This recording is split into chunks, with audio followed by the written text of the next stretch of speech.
در پیام امساله خود پیشوای ملت پرزیدنت جمهوری تاجیکستان امامعلی رحمان با مجلس عالی جمهوری تاجیکستان قید نموده بود که مردم شرفمند تاجیکستان صاحب استقلال دیگر نمیگذارند که کسی زندگی آرام و آسوده آن را مثل سالهای 90 عصر گذشته با فتنه انگیزی و دسته‌بازی خللدار نماید و خلق آبادگری ما را از مجرای سازندگی و بنیادکاری بیرون سازد.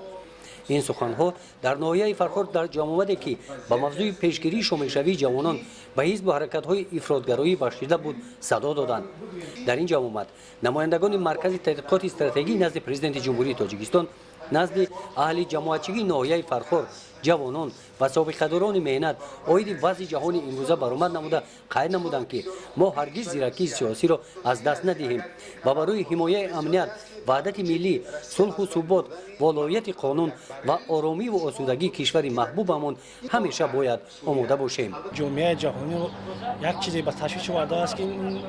همون تشویشی است که شامل شوی جوانان به گروه‌های تروریستی اکستریمیستی باشد که این نقطه را به نهایت اساسگذار صلح و وحدت ملی پیشوای ملت در پیام امساله شما مجلس عالی قید کرده گذاشتند که تروریست وطن، مذهب، دین ندارد، ملت ندارد. من همچون یک جوان فرخاری به همه جوانان تاجیک مراجعت می‌نمایم که همه باید در پرتو اندیشه‌های اساسگذار صلح و وحدت ملی یکدیگر فهمی نموده